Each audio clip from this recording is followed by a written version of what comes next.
got flavor, we got rhythm. I mean, the black man in America is the most copied man on this planet, bar none. Everybody want to be a nigga, but nobody want to be a nigga. How about that question?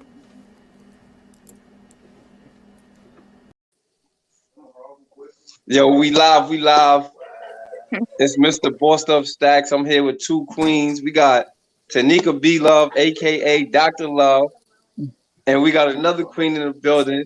She's a special friend. It's her aura for me. I like that. We got young Shan. Today we about to bridge the gap. We're gonna talk about relationships. We're gonna talk about moral dilemmas. But I would like for y'all each individually to introduce yourselves and whatever business ordeals that y'all may have going on to the people. Okay, well, hi y'all. I'm Sham. Instagram is the one and only Sham. Or hashtag me at Shamgram. Every Tuesday at 8 p.m. me and my fiance does a live. Where we talk about relationships as well. So we hope you tap in as well. And that's it. That's who I am. You don't have no business? You don't have no business that you want to promote?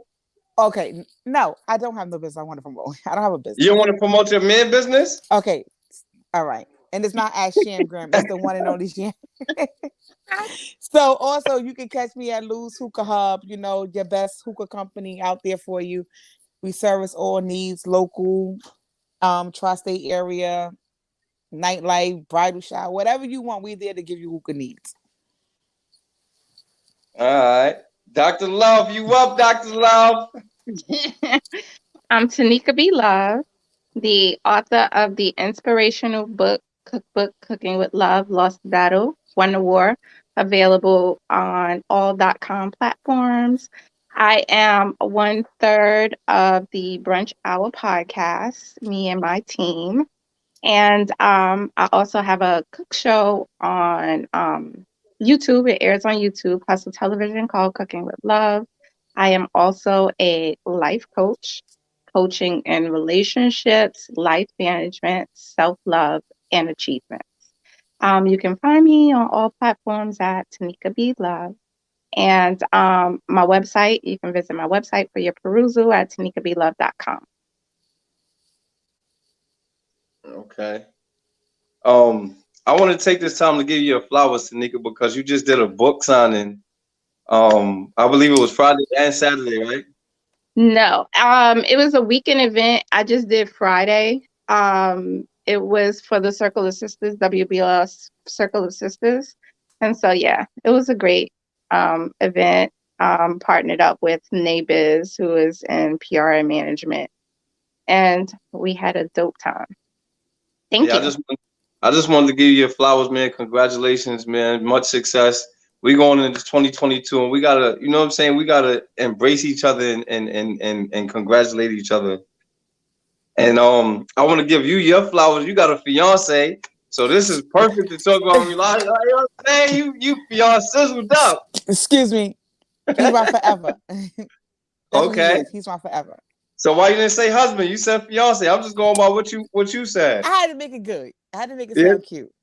That's his title. That's his title, my forever. Nah, see your name. No, your name just changed. But let me correct They changed your name because even though I have a ring, he didn't propose. So it depends on how we're talking, how we describe each other. I mean, your name is, but your name just changed to Sham, aka put a ring on it.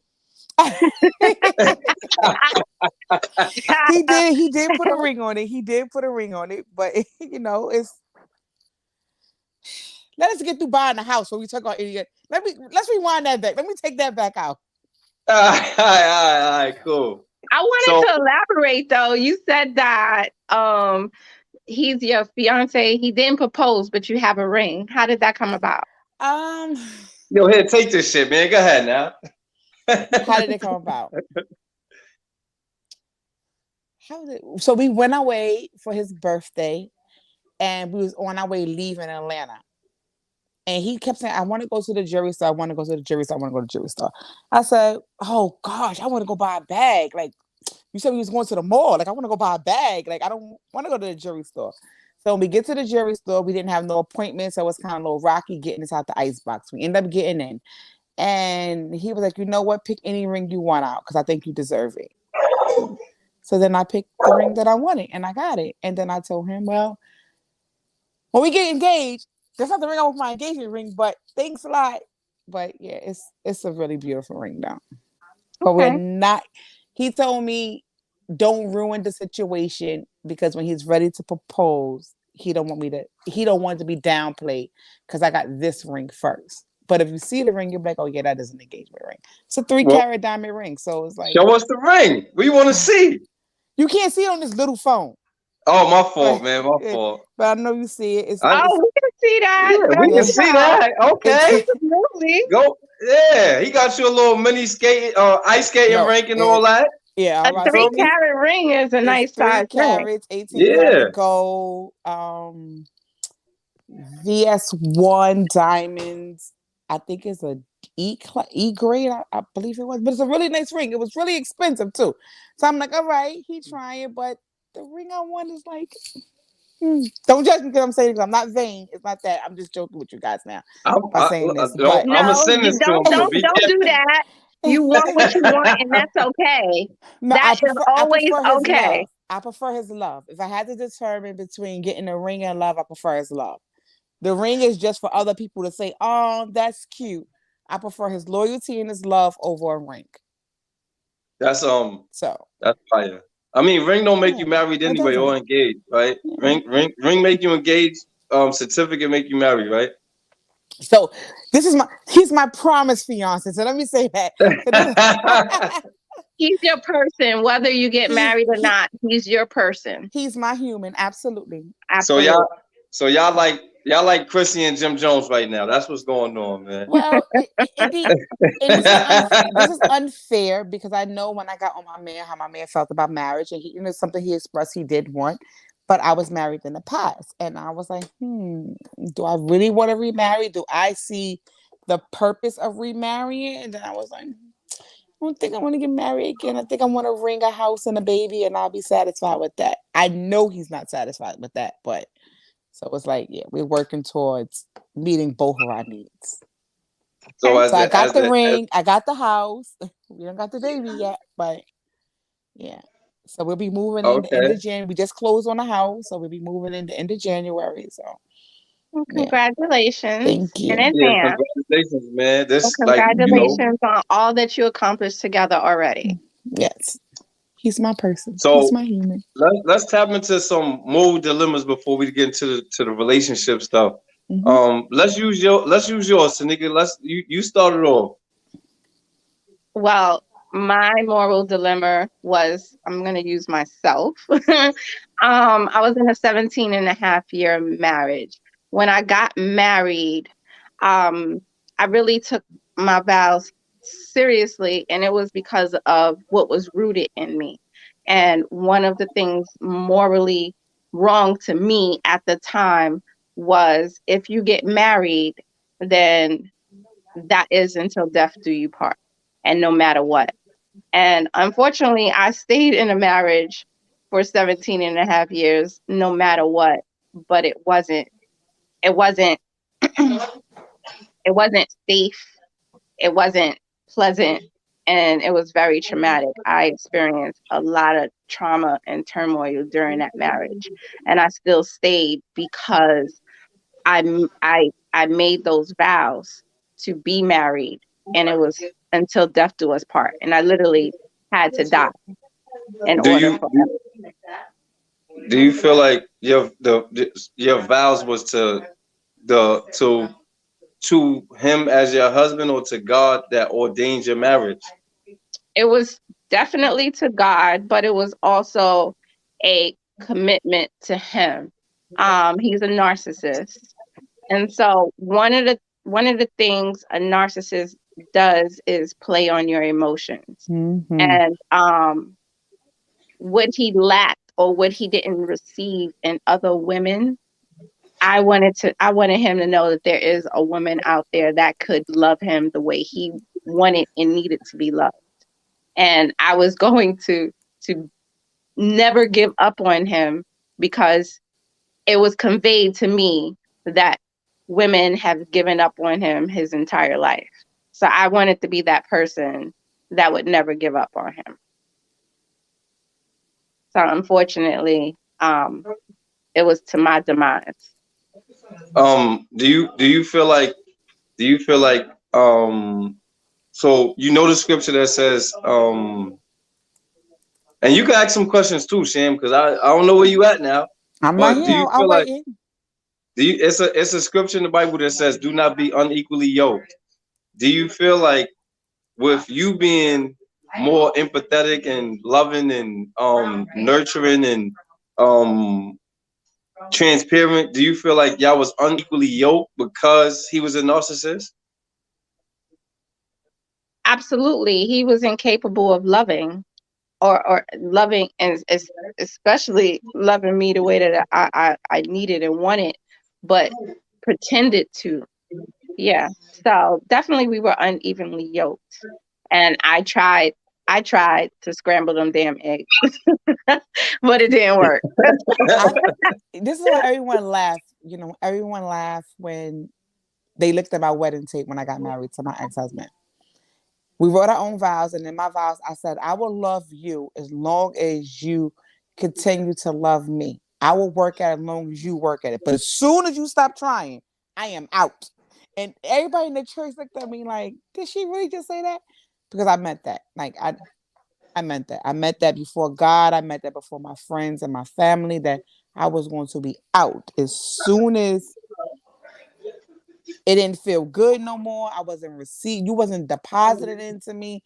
I wasn't deposited into you. And he didn't get the calm version of Sham saying this. He got the out of control version of Sham saying this at our wedding with attitude and everything, head bopping and everything. But that was one of the reasons why, because my daddy was a Jehovah's Witness, and there's certain things that my daddy used to always tell me that needs to happen in life. Be careful of the things that you say, because it has responsibility behind it. So I never wanted to use the term "to death do us part," just because I just felt at that time in life I couldn't trust humans enough to give someone that much of me. To death do us part. Do you feel like well, do y'all, because it's more than just you involved. Do you feel like what was deposited into you religiously and the responsibility of the religious spectrum automatically put you at a disadvantage because you like when you do something religiously, it has a certain level of, I want to honor this because of who I'm honoring it to. Mm-hmm. Well, Okay. for me, it wasn't religion, because I'm not a religious person. Even though, I was made to go to church and I was baptized and all those things when I was younger, when I didn't have a choice on my own. However, I was always spiritually connected. And what was instilled in me played a big part. I grew up with my grandmother the first 5 years of my life. She was married. And in that marriage, we never experienced the toxic behaviors that you see in relationships. It was always covered and masked, and we were always protected. So in my mind, seeing that and seeing the belief of marriage and hearing that and thinking that once you get married, it's this perfect thing. And then experiencing marriage for myself, it was totally different. So I was conflicted because I really truly believed in staying married no matter what. But what I was experiencing was nothing like what my grandmother had in her marriage, and she was married for 30 years. What scared me the most after that, though, after about 35 years, I had a conversation with my grandmother, and I was an adult. I wasn't, I was married at the time, and my grandmother said to me that if she knew better, she would have been divorced my grandfather. And it shocked me because growing up, it was like they had the perfect marriage. They respected each other. They loved each other because we didn't see the behaviors or the abuse or the toxicity that was in the marriage. And so that really scared me, and it made me question my decisions. But at that time, I'm like, okay, I'm here now. I can't question it based on what my grandmother's telling me now. I have to go based on what I believe now. Right. And it was what was instilled in me morally. So I couldn't just walk away. Okay. Do you think? Hold on. Let me introduce our other guest, man. You gotta unmute your phone. I want to take time to introduce Cookie the comedian. If y'all don't know this is Cookie the comedian, man. Y'all can catch her telling jokes in a lounge near you. Tell them what you're doing, where they can find you at, Cookie. Hold on, y'all. Give me 1 second. 1 second. She put her bifocals on. She got the dress they gave Red Fox and Harlem Nights. Damn glasses on. Hi guys. Hello. I'm Cookie the comedian. I've been a comedian for 11 years. I do comedy shows at the Harlem L Lounge in Harlem on 115th and 8th Avenue. I'm writing a web series right now. It's actually almost finished, finally. I've been writing it for about 2 years now. I don't know. What else y'all want to know? All right. So look, that's what you missed a few minutes, and I just want to bring you up to speed. We was pretty much talking about moral dilemmas. The one that we just was sticking with at this particular moment was about the moral dilemma of staying married because of the vow till death do us part, even when things aren't where they supposed to be. That's a major dilemma, but it's more so a religious thing. It's something that's deposited into you, so you kind of inherit this religious belief system, and you continue on in a lifestyle of turmoil because oftentimes you're at a disadvantage because you'll continue to embrace someone that's doing you wrong because it's till death do you part. But you want to honor the vow because your vows is to God and not to that particular person in that way. So that's where we is at. And give us. Married already. Oh, you was married? I'm getting a bunch of married. I'm getting a bunch of married people on the show today. I ain't never been there. Talk to me. Let me hear you. I was married for a total of 5 American days before I got cheated on. You know what? You said 5 days? No, 5 American days. Don't leave that part out. American days. So I got married 2017, March 24th, 2017. We was together for about 2.5 years.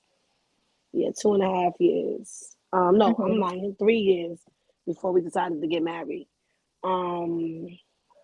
Again, it was something that I wanted. I don't date for money. I don't date for, you know what I mean? He didn't have it, so I paid for it. Big red flag. Mm-hmm. Get the vacuum. Sorry, y'all, I'm at work. Come get it. So I got married on March 24th, 2017, and we got married in the courthouse. We had a big reception. We was happy for all of 72 hours. You know what?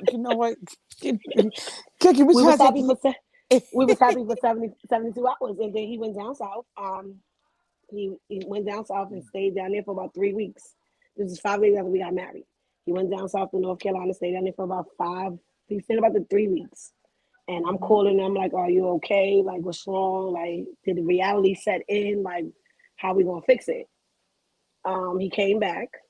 It was fine. He left again. Came back. And then I started putting two and two together. He came back. Every time he'd come back, he'd have something brand new.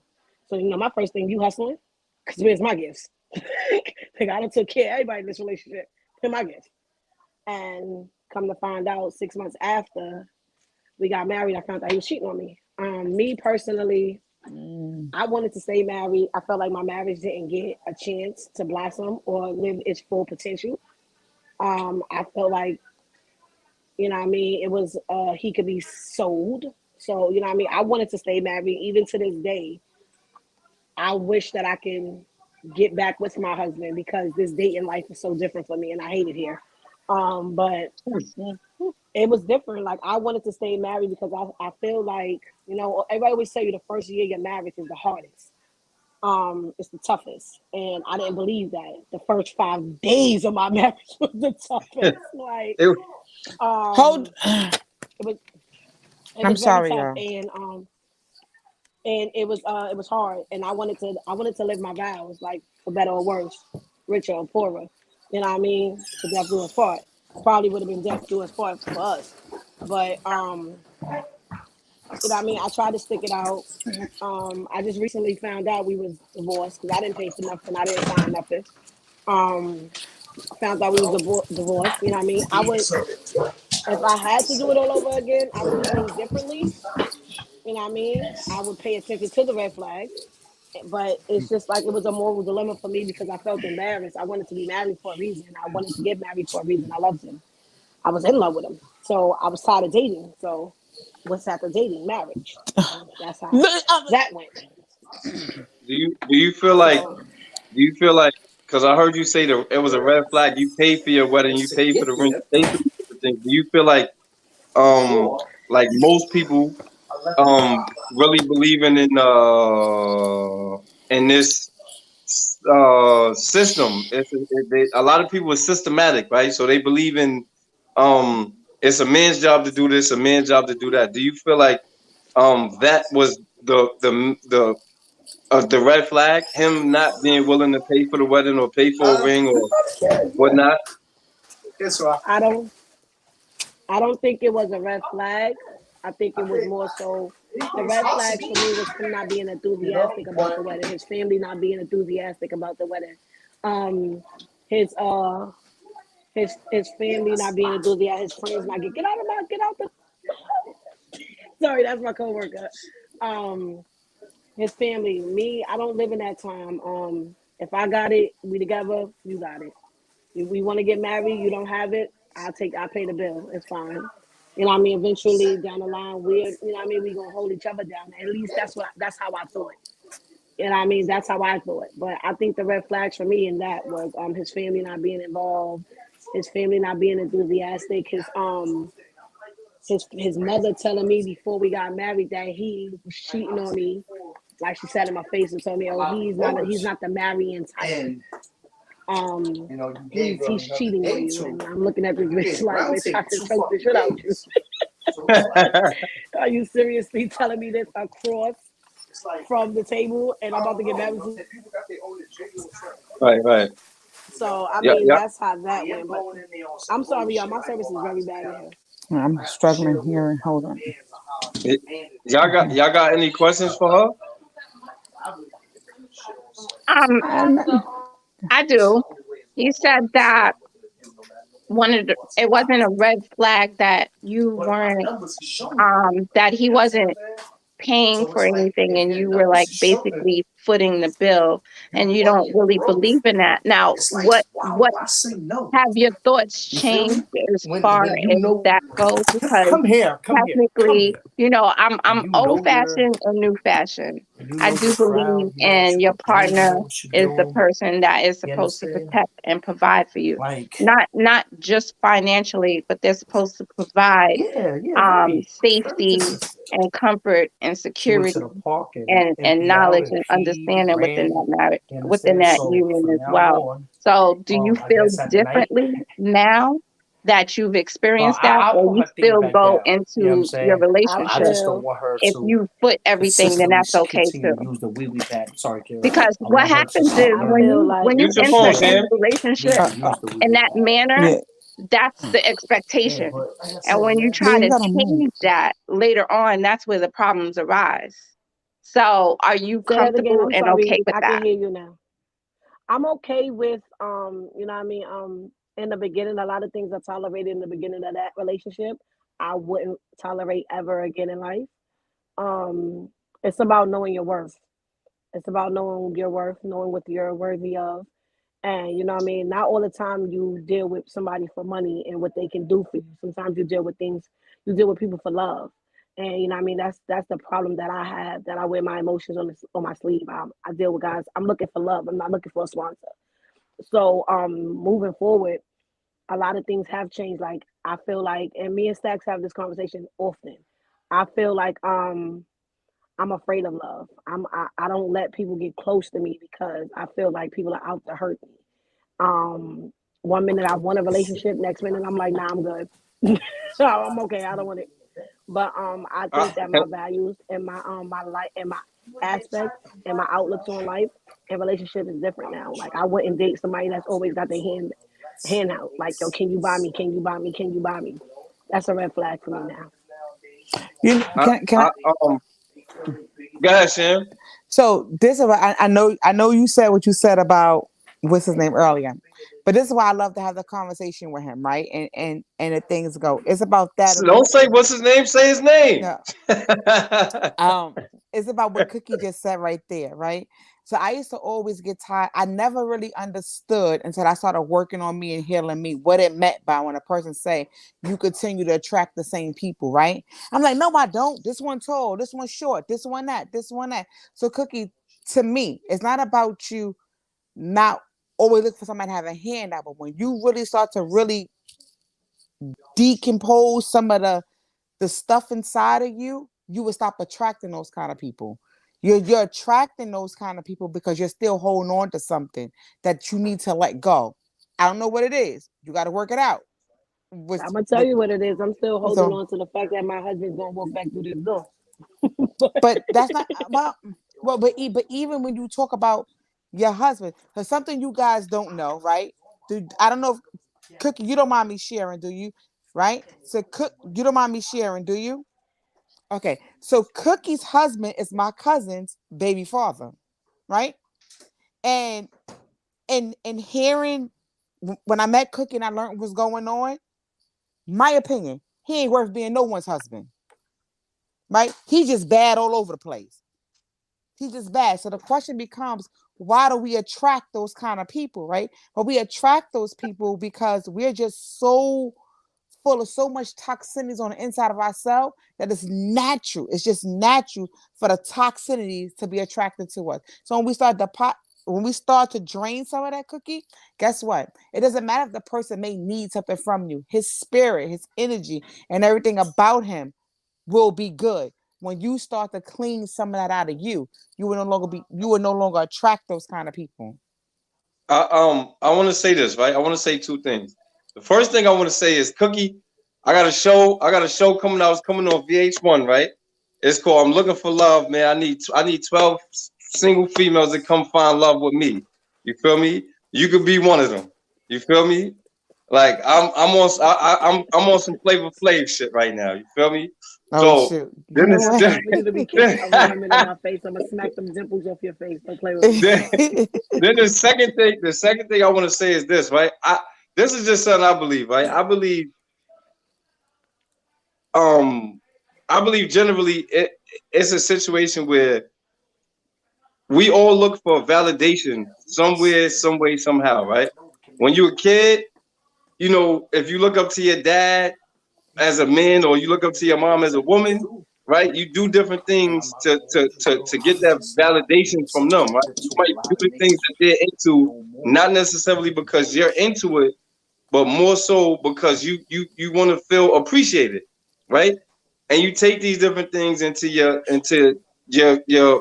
mature adulthood, right? You start to date, you start looking for that same level of validity from your spouse, from a person that you're dating, right? But oftentimes, what happens is generally you're like you said, you'll date the same person with a different face because you haven't or never realized that you haven't drained yourself of a certain level of energy, right? Yeah. But the problem is, in most cases, it's a thing called it's called the genocide spirit. Y'all ever heard of it? Nope. I haven't. What about you, Tanika? No, I haven't heard of it. Go ahead and explain that to us. All right. So the genocide spirit, most people don't know is a sexual spirit, right? For every person that you ever slept with in your life, every person that they slept with spiritually it becomes connected to you, right? And that's the spirit of genocide. It's called the genocide spirit. So oftentimes you continue in a certain level of pattern because of the people that you choose to have to sleep with, because of every person that they slept with, the spirit that's attached to the person that you slept with. And it becomes a situation where automatically the real way to decompose yourself of these particular toxins is to learn about the different genocides that you're attached to as well. Well, how do you do that if you don't have access to every partner that your partner slept with? You got to become spiritual, right? So I always tell people this, right? It's for a woman you got three different types of time. For men, you got three different types of time. You got God time, you got man or woman time, and you got playtime. You got to figure out what time you want, because not only are we humans, we are spiritual people. We're not connected to ourselves spiritually though. So the things that we are not connected to automatically put us at a disadvantage, because if you know who you are physically, you know what you're capable of, right? But then you don't know who you are spiritually. You don't know your supernatural strengths. So let me ask you a question. So, anything, man. You gonna be the first person. You're gonna be the first person to ask me a question on the platform. They don't ask me nothing. I just get to talking. Oh, stop! Don't say that. I want to know, like where do all of it, like when you talk about spiritual beings and all, like where does all of this come from? Because like, you know what I mean, me personally, like I've known you for a little bit, and like you're super positive. You're a little bit more positive than I would like. Certain things I call you about, I'll be upset, and you find a positivity in everything. But how do you, like, where do you get that from? Because my mom tell me this all the time, that I'm super angry, and like I let things tick me off, and it probably has something to do with some unresolved issues I have inside of me. Absolutely. So I agree. It's two things. It's two things I always tell people, right? Your situation don't define you, right? I slept on the train for 6 months and nobody never knew it, right? I came out, I still was fly. I was going to Planet Fitness. I didn't smell bad. You know what I'm saying? Nobody never knew, right? And I was going to church and I was doing all kind of different things, right? And I like to correlate a lot of stuff to the Bible, so it makes it easier for me to understand what I'm going through and what the purpose of it is for, right? So it becomes a situation where generally, I always tell people this: if you can't find yourself in character in the Bible, you reading the wrong Bible. That's the spiritual thing, right? The positive thing is it has more to do with the fact that if no matter what the negative is, if you continue on in negativity or continue to learn to if you continue in the behaviors of negativity, that means you're not learning from the negative to bring out something positive from it, right? So here I am. I did my last bit. I did 4 years in jail for a crime I didn't commit, right? I still walked around. I told jokes and smiled every day in jail. The COs used to tell my mom, like he don't really belong here. He's like, it's weird. Who wakes up in prison and smile, right? And I came home and I don't sell drugs no more, right? And I just don't put myself in a situation to have to sell drugs. I'm not hanging around drug dealers that if I shake their hand, I could get a federal indictment. So I'm not putting myself in the same positions that I once did. I learned from being in prison how not to go back. That's the positive. You know what I'm saying? And if you can't bring something positive out of a negative situation, then you're gonna lay stagnant and being caught up in negativity. Well, Cookie, let me tell you for me, right? I can agree with what Staxx is saying, right? But to simplify, I think everyone should be spiritual. You find your spiritual realm when it's your time, you're gonna find it. But for me, it was just taking a moment to look inside of me and start to recall some of the things that people always said about me, my energy. Like, why do I like to deem myself to be a positive person, but I have such a negative outlook of myself from people, right? So I sat down one day and said, let me unpack some of this. Person A said this about me. Person B said this about me. Person P and B said the same thing. So I started to pile up the similarities of my characteristics amongst people and started to work on those, right? Because sometimes our negative characteristics comes from environmental, growing up in an environment as a defense for us to survive and be a part of something. And then I said, well, if 10 people don't like this, and I like to be around these 10 people, what do I need to do? Mm-hmm. And I started to unpack some of my trauma. And when I started to do that, I realized, and I will argue you down. What? I'm not toxic. I go to school. I go to work. I take care of my kids. I ain't doing that. I don't know why all this negative stuff come my way. Because I was toxic as... I don't know if we could curse on here, but I was toxic as the F word. I was toxic. And when I realized that, I had to say that, oh man, I was fighting a battle that made no sense. So through unpacking some of my stuff, I found myself every morning now praying before I get out of bed. I found myself every morning now praying before I go to bed. Now, I would tell people I did it on a regular, but that wasn't true. Now that I started to unpack some of the trauma, I'm able to do that with a clear heart and a clear mind.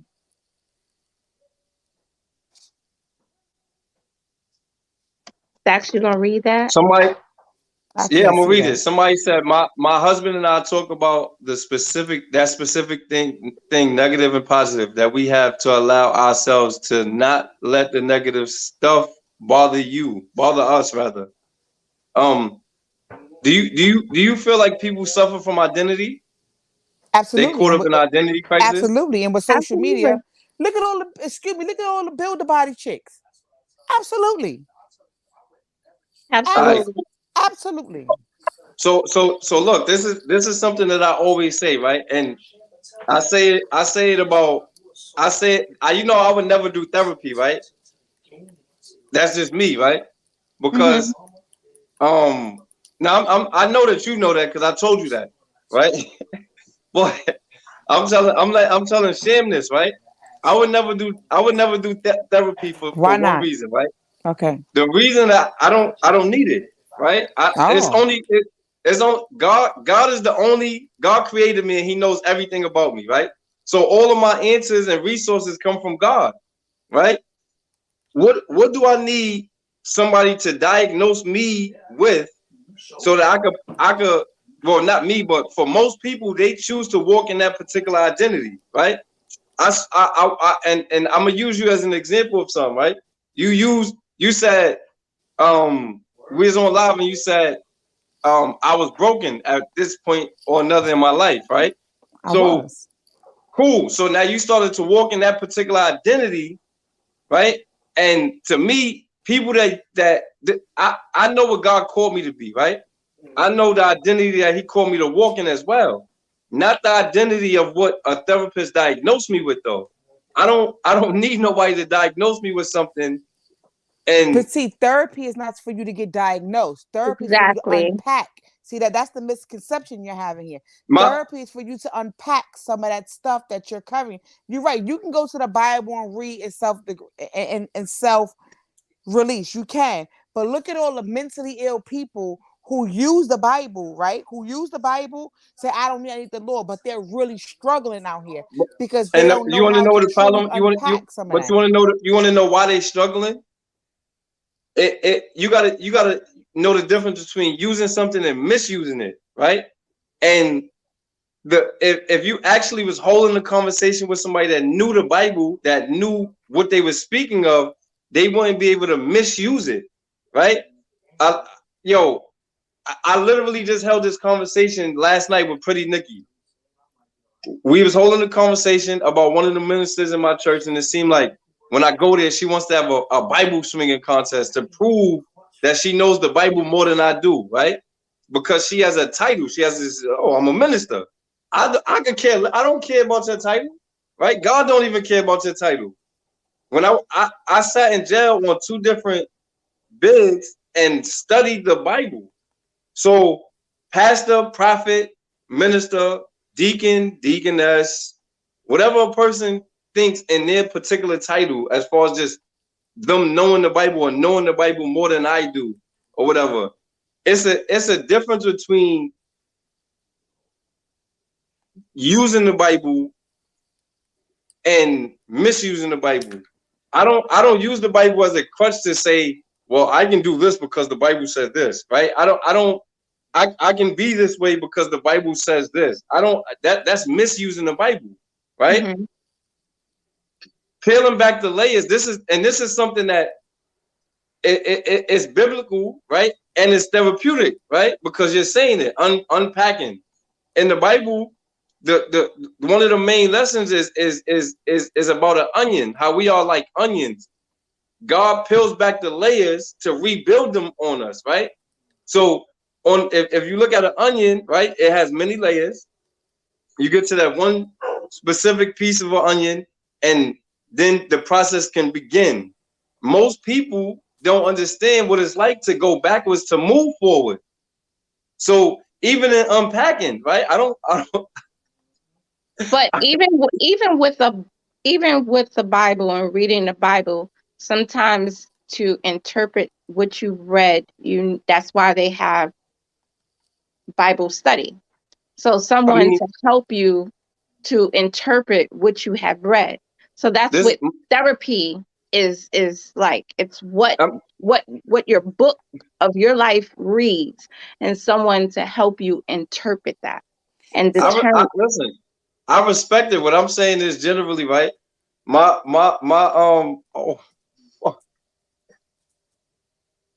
So let me ask you. Y'all can hear me? Yeah, I hear. But let me ask you this, right?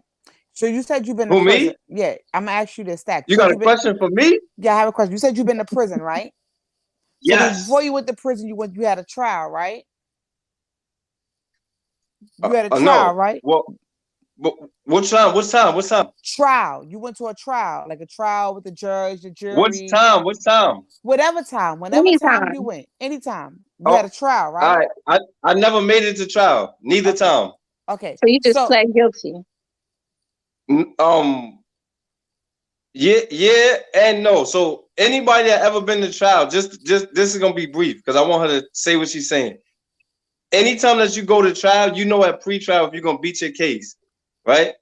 What happened with me was at my pre-trial, the judge said he showed me pictures of the people that he was really looking that they was really looking for, and said either tell or go to jail.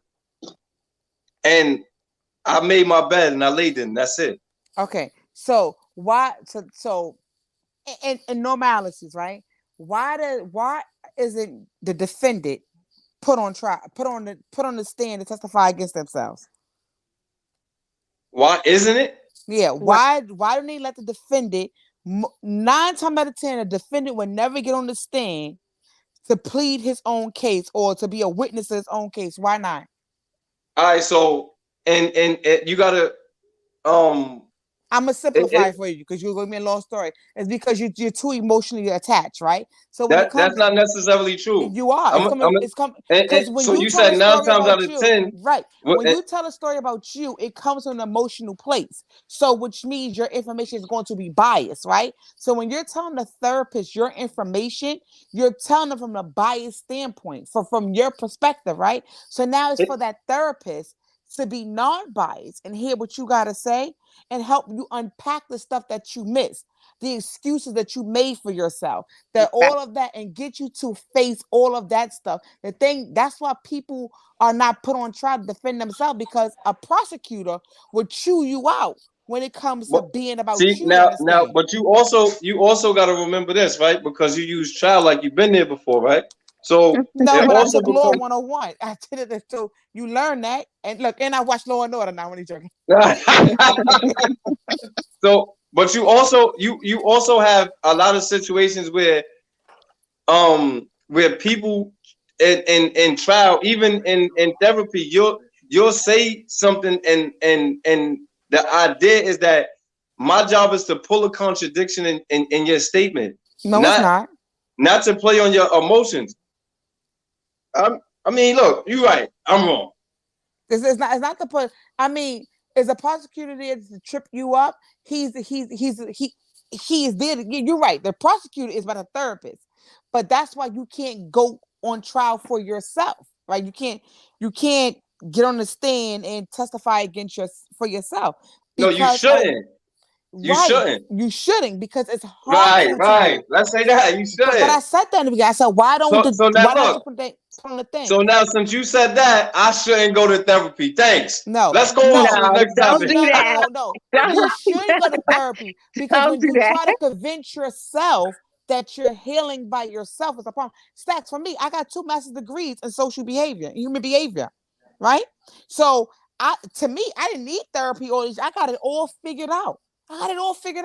What are you going to do for me? There's nothing wrong with me mentally. I don't have that. I don't have no mental or anything. But guess what, Staxx? I had a lot of trauma. I had a lot of shit. We all look at the zip codes we grown. We go outside. It's trauma every day. If you watch the news, it's trauma every day. So it's unpacking that. I remember.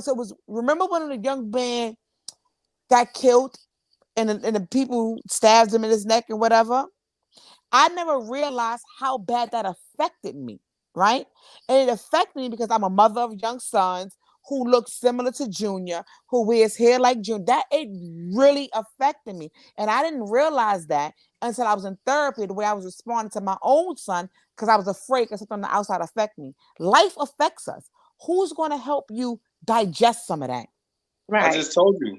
And okay, so you take it to God. So when you take it to God, how are you then healing? My hit, like itself. How are you unpacking it? So I answered that, right? I said if you can't find yourself in character in the Bible, you're reading the wrong Bible. But right? What if you're not reading that Bible? You get what I'm saying? I'll give you an example of something, right? Just me sleeping on the train, right? It's a story about King David when he first became the king, right? He was a general first. He was a general first, right? And King Saul, when he found out from Samuel that David was the king, was about to take the kingdom from him, Saul was jealous. He was ready to kill David, right? And David hid him and his whole family. Cookie, aka, needs a new iPad. So I'm sorry, y'all. It was sounding mad crazy. Like I'm telling y'all, I was trying to do it from my iPad because everybody can pull up my phone. It sounded like y'all was dragging. Sound like y'all was in the Matrix. I don't know what was going on. Now you go. But in the midst of King David running from King Saul, he ended up hiding him and his whole family in a cave, right? And you think about a king, right? You looking at a king, you like, royalty, king, robe, crown, all these different things.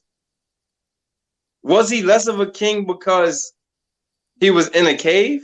No, he was more of a king. He was still king because that's what God called him to be, right? So my character don't change because I slept on the train. I'm still I'm still Staxx. I'm just Staxx sleeping on the train.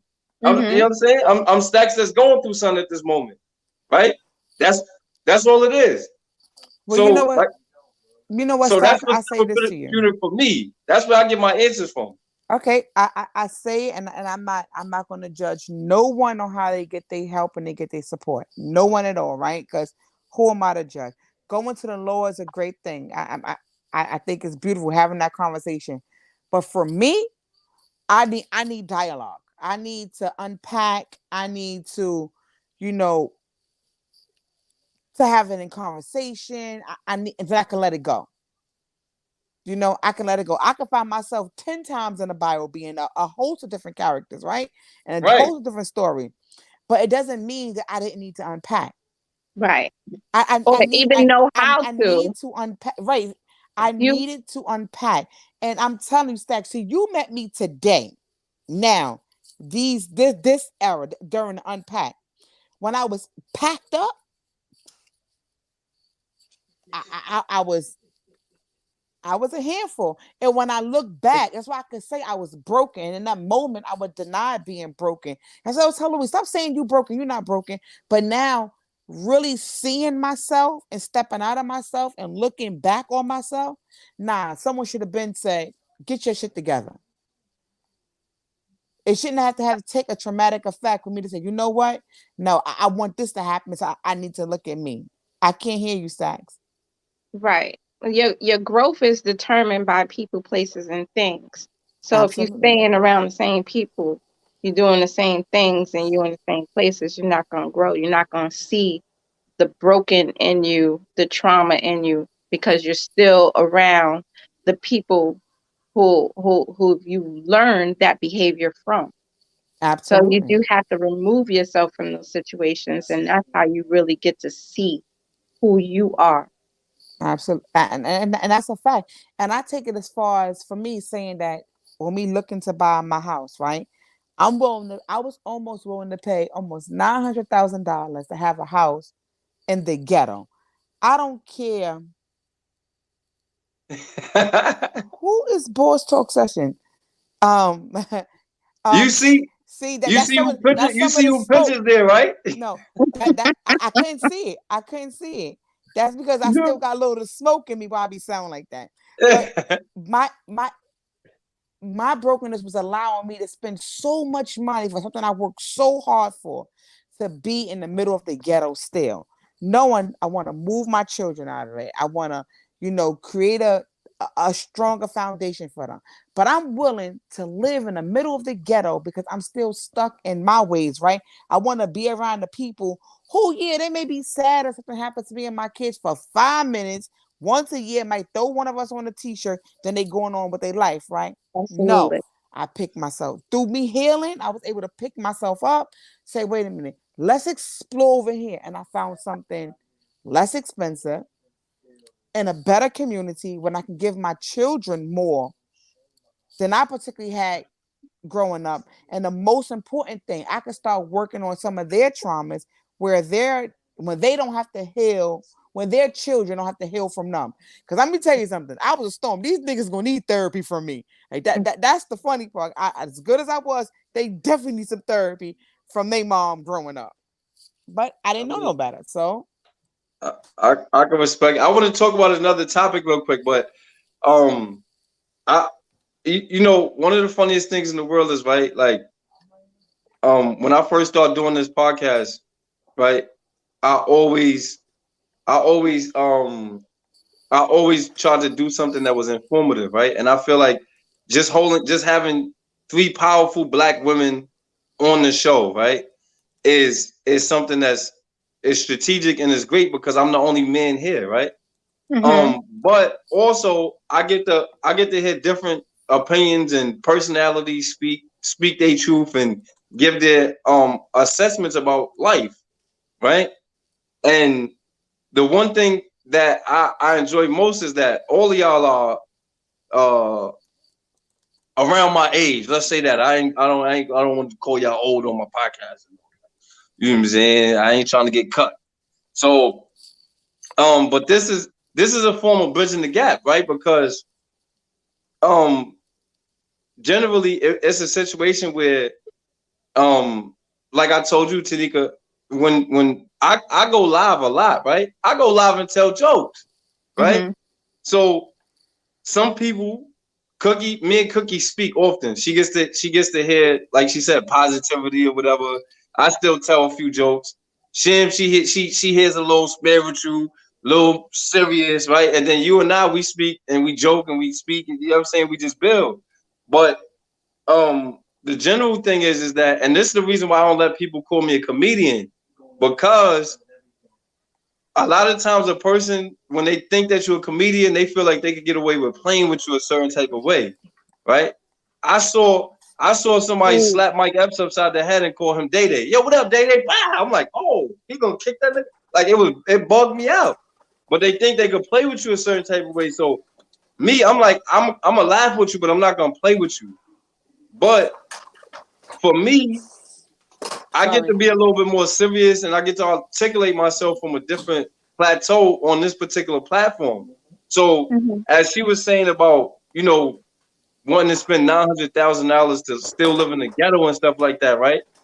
I always made it my business to do research about certain things. One of my main things is how in our particular community, everywhere you see a check cashing place, a block away is a liquor store, right? But the further downtown you go into these white neighborhoods, there's no liquor stores. They got wine and spirit shops, and they don't have check cashing place. They have banks, right? Right. So ask Cookie how she gets that bun like that. See, this is what I'm talking about. When you're a comedian, people think you're a joke all the time. Same way your mother got her bun like that. Yo, I got the mother jokes. Leave me alone. Yeah. I came up quiet. I'm at work. So, you know, generally, but one of the things that make me laugh is that, like, even in your learning and your growth, and being able to say, you know what, I'm gonna spend less money to be in a better situation. Some people don't choose to do their research to get a better situation. You feel me? Like if I had a woman right now when we was deciding, yo, we gonna raise a family, we gonna I wouldn't do it in the 5 boroughs. I wouldn't even do it in Long Island. I would do it in New Jersey though. New Jersey got the second or third highest education rating out of 52 states. Jersey's it's not to say that it's about the ghetto-ness, but it's about the education that my kid would get. But Staxx, Jersey's the new New York. Everybody moves to Jersey. Everybody's moving to Jersey. But what happens? What happens when you get a partner that, I mean, of course you probably have these conversations, but what if when it's time for you guys to move away, she's adamant about staying because now she's afraid of change and afraid of moving from her comfort environment? Then to me, she's not focused on her. See, you may not particularly like this talk, but for me, she's not living in her purpose for the both of you. Absolutely. She's not living in her purpose. So maybe she's with you because you made life a little easy for her and she's not reaching her full potential with you. Again, it's for people that's on this live and everybody know who my guy is, to see where we're at today from where we came from, it is magnificent because he was my onion. I tell everybody, no, we was each other's onion. We both had some stuff with us, right? So when I tried to play the victim the whole entire time, I wasn't. I was equally part of the chaos that was going on in here. But the move, with the shocking of the move, is that it was more of him wanting to take this move to where we're moving to now versus me, right? And I'm like, all right, nah, he's right. This is where we need to go. We need to get from around all of this, right? And that move was able to come because, to me, we're starting to live in our purpose right now. Yo, Cookie, the person that made the comment about your bun said that was a compliment. He said you don't got to be hostile, man. I read it. I read it. Yeah. Here's the thing. I don't pay attention to compliments. I don't really care about that stuff. But anyway, what And I'm saying. you pay attention to compliments, man. You look nice with them glasses like a school teacher, girl. Stop playing. All right, listen. You gonna Focus. you gonna have some little boy bring you an apple tomorrow. I'm not a teacher. I'm a residential youth counselor. But here's the thing. She's frozen. I think that I'm frozen. No, Staxx is. Oh, yeah, that's what he get for talking crap. But Yeah, they don't respect me. They start calling me. You start talking about people calling you, they start calling me. I'm your assistant, so they calling me to get to you. I don't know why, but here's the thing. AK, yo, stop changing my name. I'm gonna get you. But I feel like the only reason why I wouldn't leave for my significant other, because I'm very big on family from losing my dad. So it's like I would stay here based for my grandmother and my mom's, and I know my kids will want to constantly be around them, and that is my support system. So that's why I haven't picked up and left. And I think that, you know what I mean, when it comes to love and, you know what I mean, standing in your purpose and living in your purpose, I feel like it becomes a situation where as though, like I know I have toxic traits and I live in my truth. I stand in it. I bathe in it. It is what it is with me. And I mean, before I got cut off, I was trying to explain, you know what I mean, say some, like, I always sit down and I ask myself, yo, why do people don't like me? What is it about me that people don't like? You know what I mean? Why do every time I turn around, my name is in the middle of something when I hardly ever be around now? And it becomes a situation where people tell me that people are afraid of me. They're afraid of me being who I am and accepting who I am. And I didn't understand that. And I slowly start to see that. And I think that, you know what I mean, in a relationship, I'm too strong of a, what is it, alpha female? I don't forgot how to say it, but I'm a alpha. Yes. Yeah, I'm an alpha female. I stand on my own. I'm very aggressive. You know what I mean? And trying to change that and tone that down is a lot. You know what I mean? Don't get me wrong. The right guy can do that. I can do it if I want to. But it's like, what do you really bring to the table that's going to make me sit down and stand down and let you be the alpha male? And I think that's where the miscommunication came in my wedding, whereas though I didn't allow him to be the man of the relationship. And when I say that to say, I got this mentality that if I got to take care of you, you're one of my kids. Exactly. If I got to take care of you, you're one of my kids. So when you're asking for stuff like every week a pair of Jordans or, oh, these jeans came out, then you're sounding like my 17, 18-year-old son. You know what I mean? So then you're going to get treated like one of my kids. I'm going to, you know what I mean, talk to you. And I didn't allow him to be a man, where I tried to make different avenues for him to be a man. You understand what I'm saying? And he didn't. I got a question for you. What? Do you feel like each time, right, that you aid a person in being a certain type of way, that you could blame them for being that way? No, I believe that I have to blame myself because I'm partaking in the way that he is. I'm enabling. Is it? Am I saying it right? Enabling. Yes, and enabling. You enabling. Yeah, you're a crutch. Yeah, I'm not. I'm a crutch for him. And you know what I mean? It's many a times I sit in my house. You know what I mean? Sometimes I'm sad. Sometimes I cry. You know what I mean? And this is live. I'm telling y'all the truth. I'm an open book. Sometimes I cry because I look at his life, what I see, and I'm like, I'm such a kind-hearted person. I give my right arm, and I'm a beautiful person. You know what I mean? I love her. How is it that the people that don't, and the people that are so selfish, they live so much better? He's happily in love. And I'm over here like, oh, well, trying to get my edges back. You know what I mean? Like, trying to get this permanent tooth happening. But, you know what I mean? I'm not in love. I haven't been in love. I haven't been in a relationship since my marriage ended. But, you know, do you feel like you gotta get that the Sierra prayer or the Remy Martin prayer? I don't need any prayer. I need to pray for. I need God. That's I don't need them bitches. Yeah, I want that Remy prayer. Y'all can keep Russell because he be doing some weird shit on the sideline. I don't want. I ain't gonna lie. Listen, God to send me a good man. That's it. All I ask for, Lord, to send me somebody that's halfway decent. He can't be ugly. I'm just saying. I think that I'm a little too picky. Like I think I have too many. I'm too picky. I'm too picky. Like I don't think you're too picky. Here's what's crazy about that, right? So I just held this conversation with a young lady, and she like my little sister or whatever the case might be. Her husband left her during the pandemic, right? And she had 3 kids by him, and I was asking her, like, did y'all get married because that was the man that was called to be a husband, or did y'all get married by force? And she was like, well, I was about to be homeless, and his grandmother told us that we could live there if we got married. So they got married by force pretty much. Mm-hmm. And 3 kids later, and he just leaves.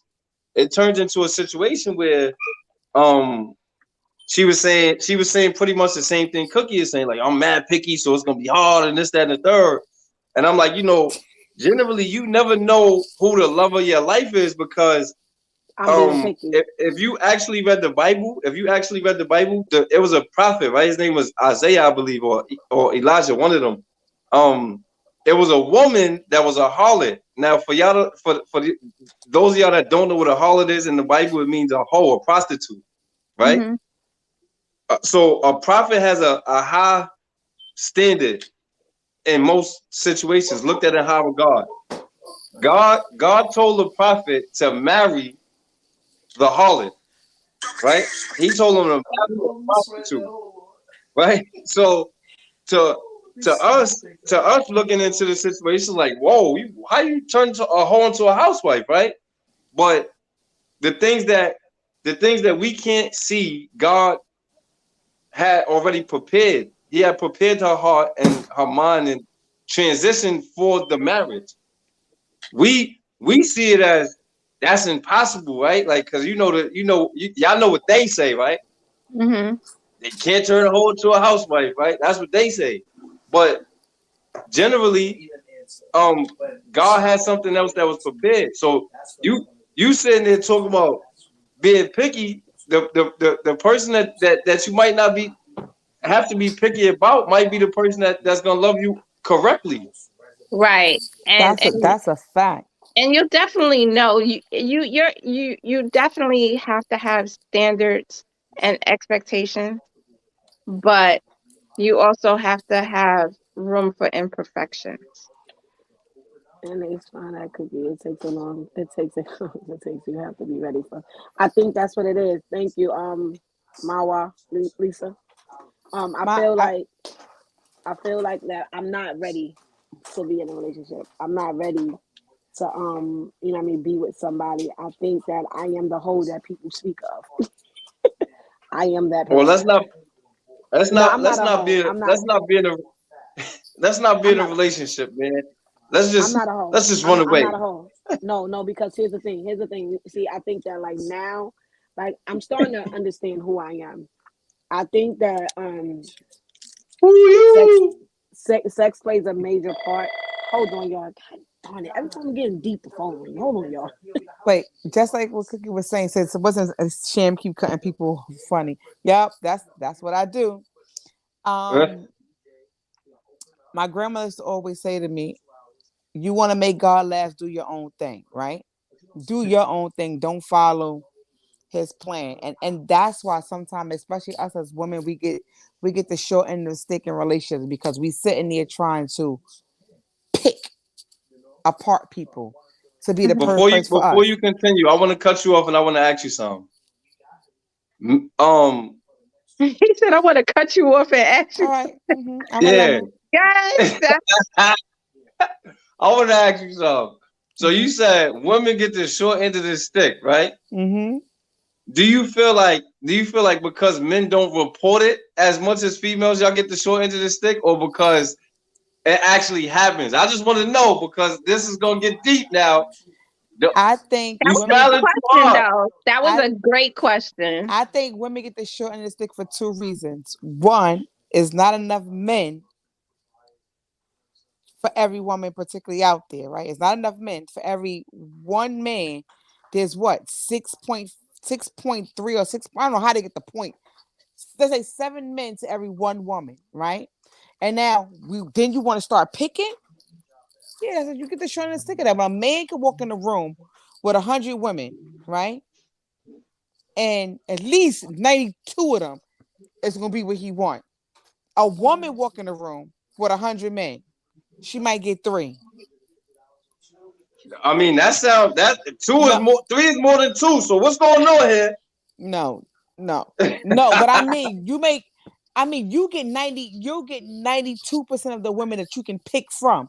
A woman walking with 100 men, she might get 2 decent men she can pick from. Well, that's because men are not honest in what they want. They don't convey what they want. They don't have expectations and standards most of the time when they go into a relationship. They go into a relationship, they see a woman that they like, and they try to make it work with that woman, and does not take compatibility into consideration. But they don't take their feelings, and they don't express their feelings and what they want and what they're looking for. So it looks and it appears that way, but it's not, because those same men that wind up with all of those women are not happy still. They're not getting what they want. They're not fulfilled in their relationships. They're just having. But that also comes into play in them situations is, right? And this is not, we're not going to attack men with this conversation, because I don't like this shit. It's not attacking men. It's what's really happening. Okay, so what? Yo, this is mad funny. Why he's thinking about it? We might hold on. Wait, it's quick. Most people don't understand the difference. Who? I said, while you're thinking about it, men don't come. No, I'm not thinking about nothing. You're not gonna cut me off today. Yes, I'm cutting you off on your show. On your show. Oh, you saw what my name was. Men don't have a list. You guys don't come with a big list. It's not. Y'all don't come with a stupid list. What is this? Christmas? What is this? Christmas? No, women be having a stupid ass list sometimes to a relationship. Oh, he gotta be. Oh, I don't know what just happened. He gotta be 6'4". He gotta be this. He gotta be that. No, how about he gotta love you? All right, so check it, right? I want to say this, right? This is the one thing that I know, being my age. I don't know how old I am sometimes. They think I'm older sometimes, but I understand the difference between liking somebody and being attracted to them, right? And most people don't, right? Women are attractive creatures, right? Men are attractive gods, right? But women are. Yo, I knew you was gonna say something. so at the end of the day, though, but it's a big difference between being attracted to somebody and liking somebody. Everybody that you're attracted to or that's attractive in your eyes is not necessarily someone that you like. They just somebody that's attractive. That it's a big difference. So in order for me to like you, I gotta know you. We gotta get.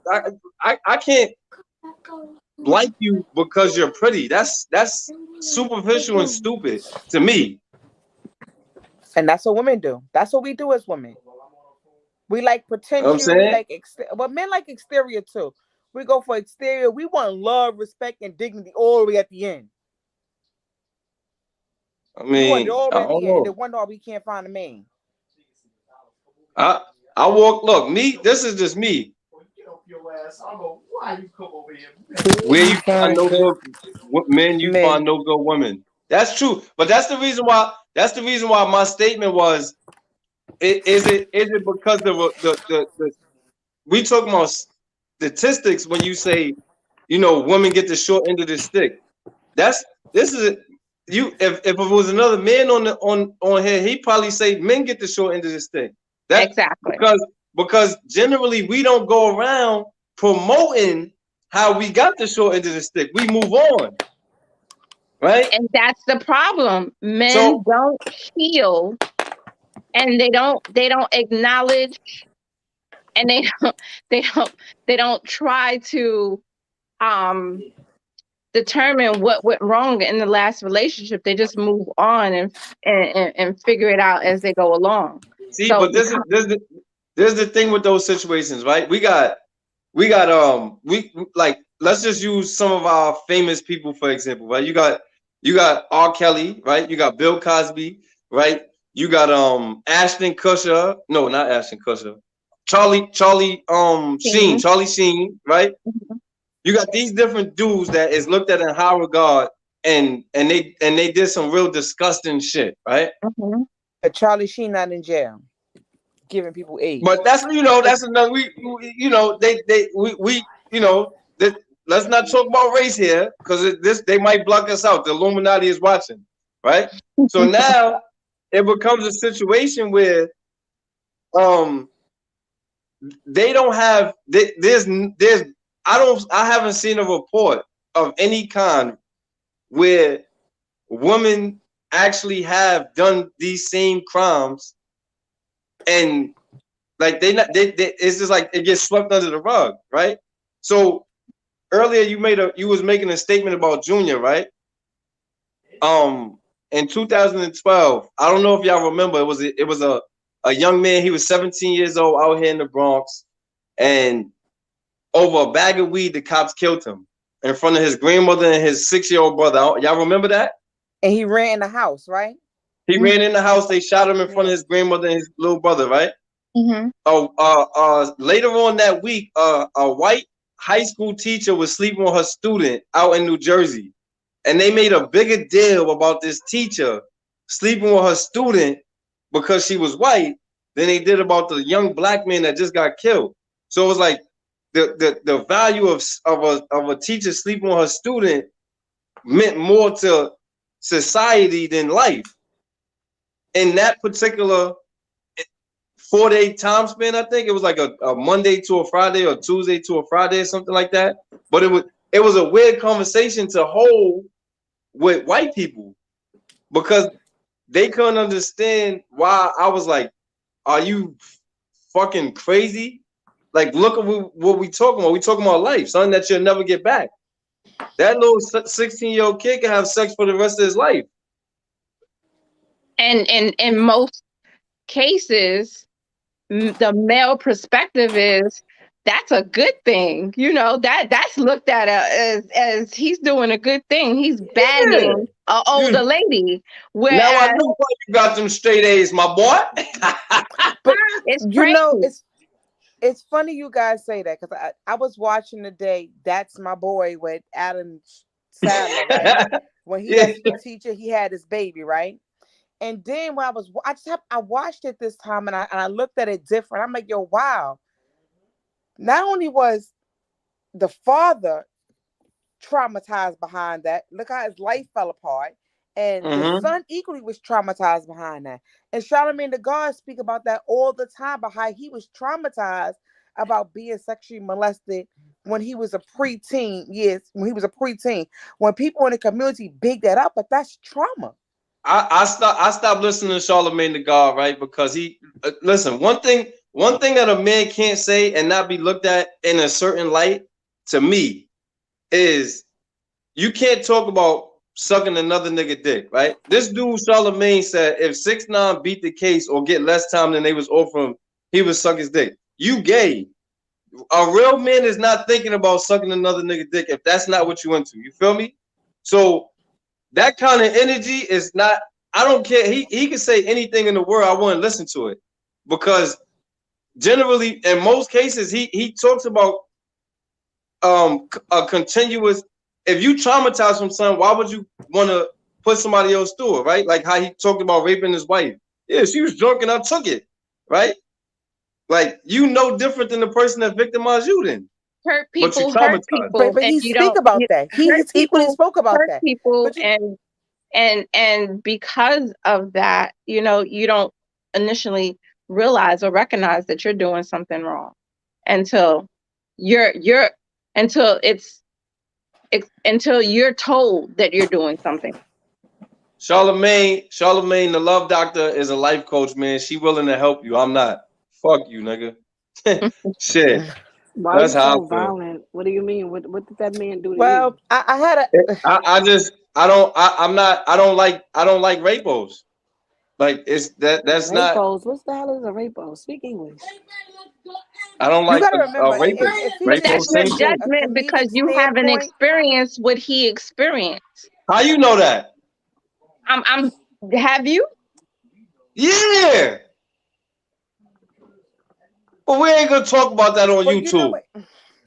So let me say that I don't drink, right? So I don't know how it feels to get drunk. I've never gotten drunk before. I never had a drink a day in my life, so I don't know. So I may be a little wrong for saying what I'm getting ready to say. Okay, Mary. I don't want to say that you can't rape your wife because that's not true. You absolutely could rape your wife. You could rape your significant other. But from the way Charlamagne presented that is that he wasn't trying to do no harm to her. I think it transcended to rape when your intention behind it is vulgar and foul. If I want to sex my wife and she sleep or intoxicated, we all do it in our couples. Your mate So, sleep, you come in. but Oh, you know the come here, difference. baby, baby, baby, That It's baby. doesn't make it right. I that, had a It doesn't make podcast about this same thing. When you're intoxicated, can you consensually can you give consent for sex? no, Because exactly, no. You you really you can't. can't. yeah, So but so check it. And technically, and if you really heard what he said it was the first time that they had sex. It wasn't. He didn't Oh, do that in the midst of them. You know what I'm saying? The first time me and my wife ever had sex, I raped her. That's what he said. She was oh, but drunk. She was I mean, passed then out. well, that's a different That's some conversation. disgusting But shit. if you're with your mate, because in that case, then you might as well call me a rapist then, because it's been plenty of days. Oh, come on, Sam. It's a Come difference on, between Sam. speaking No, from no, it's somebody, no different. speaking It's from been plenty somebody of that got days raped. because it's been plenty of days. I came in, my man to sleep. Oh shit, that nigga up.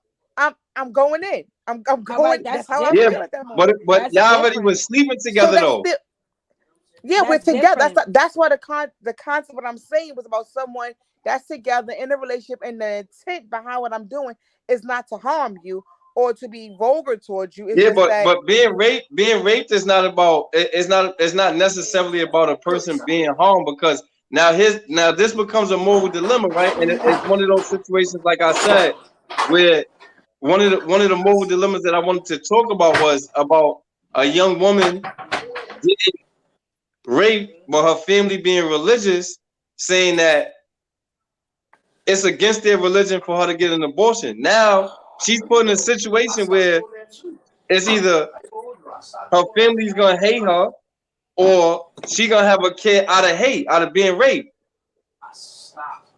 This is a right? moral But dilemma, and a lot of it's a Here's the young moral thing. women face dilemma. it. Here's the thing. Speaking from somebody that got raped. Rape is not funny. I don't think nothing funny is about rape. Nothing it's funny not. about that. It's nothing I've funny about that. been raped as well. So yes, I was absolutely. raped at the age of 15. Fresh in high school, got raped. But here's the thing. Let me being drunk and going home to your man and he sleep and you waking him up, that's not rape. But if you going home to your man and you trying to wait, you know what I mean? You wake him up and he's like, no, no, no. And you like, no, I'm gonna take this. Then that's That's rape. rape. You know what I Absolutely. mean? I'm taking this. You gonna give me this? Like that's rape. Being drunk No, 1 minute, Cookie. I yes, said that no, is. Cookie. I Yes, that said no, is. Cookie. I'm not You taking say I'm I telling mean, you it to get is. out. When you someone trying to say rape my no, it mind is right rape. now? Get out. I'm gonna tell you to get out. That's what I'm gonna do. I'm gonna tell you to get out. Get dressed and get out. If I can't rape you, get out. Nah. But If I my can't thing is rape you, get out. you gotta get out. But like I feel like at the end of the day it becomes a situation where as though like people take rape lightly. You know what I mean? Right. Rape is not as serious. Oh, they're married, so it couldn't have been rape. What do you mean? What do you mean? I Rape told within him your no, I don't care. partnership Yeah, is I taken told him lightly. no, I didn't want to do it. The So moment check you it. say Look, no, I'm gonna tell y'all something that I experienced years back, right? You got raped. I'm sorry to hear that. The Wow. fuck? So Listen, I gotta be honest. I didn't rape my a few times. so look, Change her name. Sham so the rapist. Sham the rapist. yo, listen, man. But this Sham I the is gotta go rapist. serious talk. apologize to him if I violated him now. No, but I'm joking, saying that rape is a very serious thing. I don't wish that on anybody. Because Listen, it's listen, illegal to listen to take what your happened mate. to No, me. I'm only joking. Huh?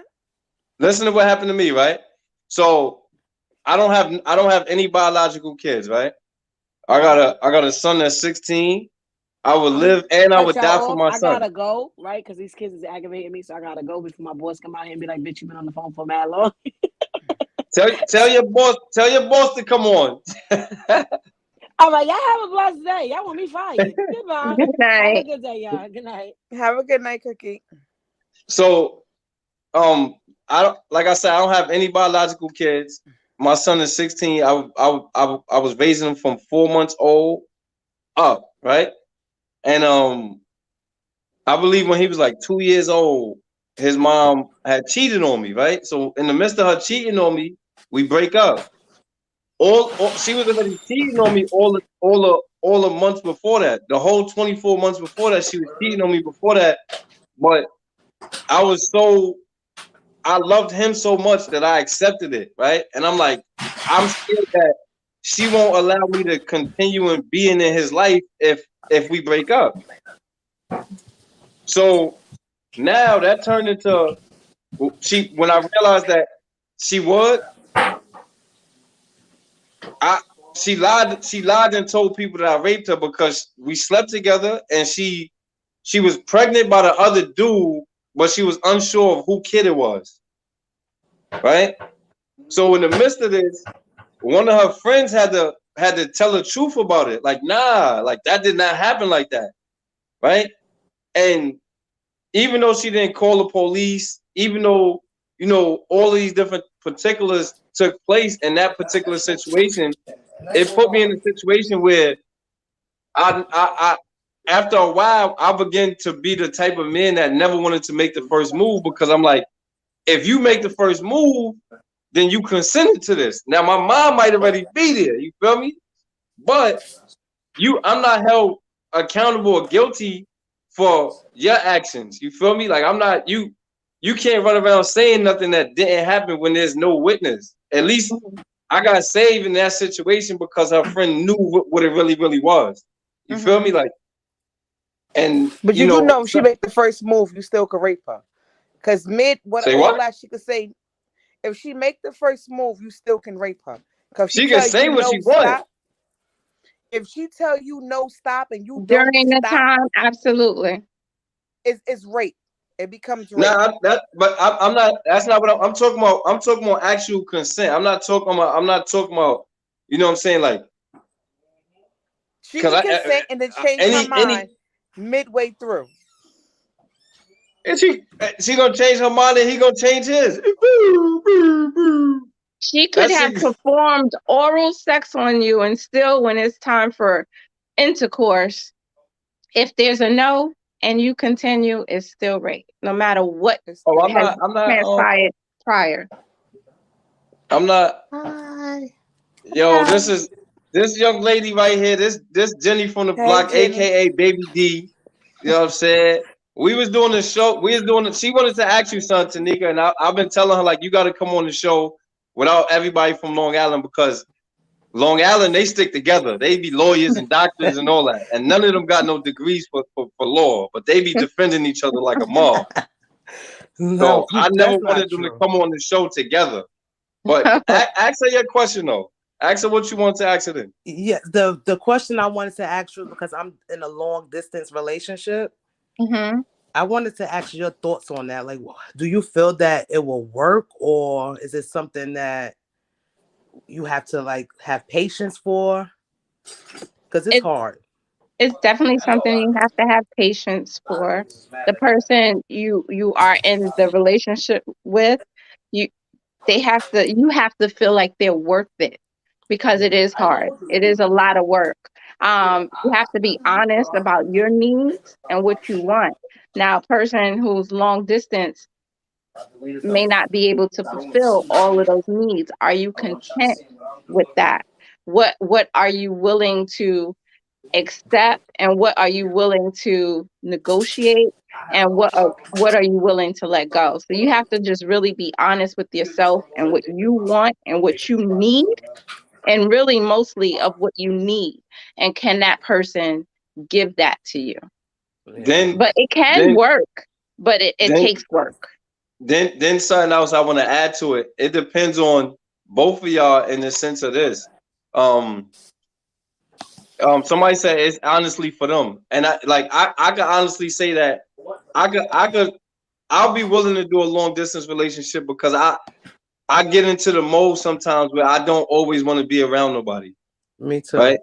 Like, so, and then, you know, because a woman is more emotional than guys are, generally for me, it becomes a situation where, if I don't answer the phone, I'm automatically guilty. I don't want to hear that. I really don't. You know what I'm saying? Or I didn't answer the phone because I didn't feel like it. It ain't because I was doing something. Like, how you know I wasn't asleep? A lot of people think the worst in a lot of situations, and how the fuck you know I ain't in the hospital? How you know I ain't dead? Like, automatically I'm cheating. Automatically I'm with somebody. Or I don't want to hear that shit. That's what happened with me when he don't answer the phone. I do get upset. But my thing is, if you don't answer the phone, send a text message. Let me know that you're okay, because that we don't live in the same state, so that bothers me. But now, do you give him time to answer, or you automatically just jump right into the negative thoughts? I jump into the negative thoughts. So it's the trust issue, and that's you. Yes. And you're gonna always be suffering if you don't check that. Yes, and that's why it's bad, because sometimes I feel like, you know what, let me just let this go because I don't got time for it. Because I've been through so much, and I just got out of a 10-year relationship, and my last 5 years of the relationship was like so depressing. It was just like he was controlling, and it's like I don't want to deal. If I don't feel like dealing with stuff, I'm not going to deal with it. So why did you choose a long distance in the first place? Because you thought you weren't. I'm gonna tell you why. You weren't fully healed from your past relationship, and you felt like that distance will give you the enough space and time to heal, but also not be alone. Yeah, you are so right. Also, you are right. As my big homie Shan would say, right? Those past traumas are allowing you to move forward as well, because it wouldn't automatically make you jump to the conclusion that he's automatically cheating or doing something because he didn't text. If you never experienced it, you wouldn't automatically put it on him. Well, let me say high this. Five, Sam. Let me get a high five, Sam, before you say something. I would say this about the situation. On page, I put kind of like a poem, and it's basically in that realm. You in this relationship, but then you thinking about all the negative things that could happen, what you're waiting for, what you're looking for, because it's what you're used to. And so it's self-sabotage. So let me say this to you guys. For me, with the, if you have to ask the question about your relationship, right, then you have to, then you know that relationship is really not particularly for you, right? Yes. The other thing I'll tell you is that it's a lot of self-unpacking you have to do. Me personally, I am never doing no long distance relationship, because what can you do for me from a distance? I can tell you I love you from afar. But you, yeah, yo, turn the camera around. Let me see my boy real quick. Where you think you going tonight? No, we had a show at 8 o'clock. You're not going nowhere. Show is gonna be over by 11. But we'll talk after this. But go ahead. What's up, fellas? Hey, yo, Lou. What she mean? Where you going tonight, man? I'm going somewhere. You going somewhere, man? From a distance. Hey, yo, look. No, we ain't gonna talk about that later. I just cooked dinner. I don't care. Yeah. He go out Wednesday, Thursday, Friday, back to back. No, I don't. Well, I go Wednesday. You go. I'll go to work Wednesday. All right, I'm about to he did his part. He compromised already. He cooked dinner so he could leave. He leaving. I'm about to have a conversation, because this goes grants for conversation. We not falling back into that thing when we're always. So I'm about to tap out y'all, because I got to talk to my significant other. You better show him the ring. Let him know he ain't going to goddamn place. He ain't going nowhere. I know He's not that's going right. nowhere. He's not going nowhere. Not at all. That was my main thing of like a long distance relationship. It's hard, but you have to be honest with yourself, what you really want and what you really need. And then you also have to look at, are you really fully healed from your past to even move forward in a successful relationship, whether it's long distance or right there. Y'all see her spazzing on my man Louis? Who she thinks she is? She mind your business. I do would like to comment on that though, because at the end of the day, you know, I just don't think that. I mean, so you also got to ask yourself this one question too, right? So for some women, right? They say that they sexual people, right? And if you are a sexual person with a high sexual tolerance, right? Like A high drive, there becomes yes. a situation where you're gonna cheat because he's not around to aid you in that particular area. I'm not going to say that because, like, truthfully, I could be honest. It's guys that do try to talk to me, but it's like I'm not interested because I don't want to be a cheater. I don't want to do that. I feel like, what am I getting out of it by dealing with different dudes at one time? I'm not really getting nothing out of that. Of course, I have a high sex drive, but I'm not and this might be TMI, but it's toys out there, you know? So it's like, Absolutely. I can take care of myself. Absolutely. Yeah, I mean, look, this little toy, ain't nothing wrong with a little toy. You know what I'm saying? Yeah. But it's not. They got the new joint. Cheater. Yo, they got the new joint. You ever Don't cheated on the talk about intestine the stone? flower. He's talking about the flower. Yes. Nah, not the flower. No, I not got the flower. Rose. You got the rose. The rose, rather. Yes. You ever saw the new toy they got where you could just throw the shit on the wall and just I said that's crazy. I don't know why I just came back into that. I said, and I wasn't flipping. Nah, you want to know? It's new to me. You know why? We because it's new to me because in jail they call they for dudes they got this shit called the Susie, right? So dudes use that as a Susie. So I'm like, girls is throwing the little joint on the wall and they just backing it up. That's you in jail. You might as well be locked the fuck up if you gotta go that hard. Right. That's some jail shit. Okay.